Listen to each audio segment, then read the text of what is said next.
이번엔 코로나 상황 알아보겠습니다. 신규 확진자는 562명입니다. 이틀째 500명대를 유지했습니다. 누적 확진자는 7만 명을 넘었었습니다.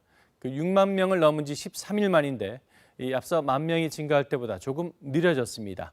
이 완만한 감소세가 수치로 나타나고 있는 겁니다. 자, 이번 주 토요일 방역당국이 거리두기 단계 조정 여부를 발표할 예정이죠. 그렇지만 아직 안심할 상황은 아닙니다. 특히 경북 상주의 이 BTJ 열방센터, 대규모 확산의 새 진원지가 되는 것 아니냐는 우려가 커지고 있습니다. 관련 확진자가 하루 새 80명 넘게 늘어서 660여 명으로 파악됐습니다. 더 큰 문제는 이 단체의 비협조로 역학조사가 제대로 이루어지지 않고 있다는 겁니다. 결국 국민건강보험공단이 이 방역 방해의 책임을 물어서 치료비와 검사비를 이 단체와 개인들에게 청구하기로 했습니다. 강푸른 기자입니다.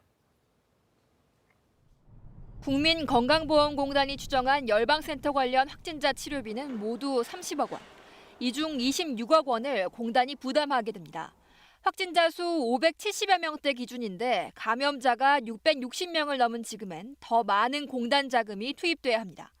결국 건보공단이 구상권 청구 방침을 밝혔고 정부도 비슷한 대응을 검토 중입니다. 지방정부 차원에서 의료비를 포함해서 그로 인한 다른 2차적인 다른 접촉자들에 대한 검사 비용이라든지 자가격리에 소요되는 비용 등을 구상권을 행사할지에 대해서는 계속 검토해 나갈 예정입니다. 감염병 예방법을 위반한 개별 방문자가 건강보험으로 진료를 받을 경우 공단이 부담한 진료비를 부당 이득금으로 환수 조처합니다. 감염병 예방법을 위반해 다른 사람을 감염시켰을 때는 공단이 부담한 진료비를 구상금으로 청구하는 방식입니다. 다만 열방센터나 개별 방문자 가운데 어느 쪽에 구상권을 청구할지는 결정되지 않았습니다.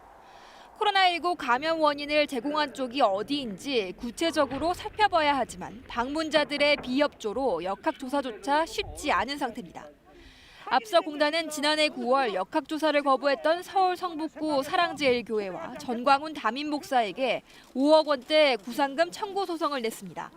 역대 가장 많은 집단 감염자가 나온 신천지 예수교회 측에도 소송을 준비 중입니다. 한편 KBS 취재진은 열방센터 측의 입장을 듣기 위해 연락을 취했지만 답하지 않았습니다. KBS 뉴스 강푸른입니다.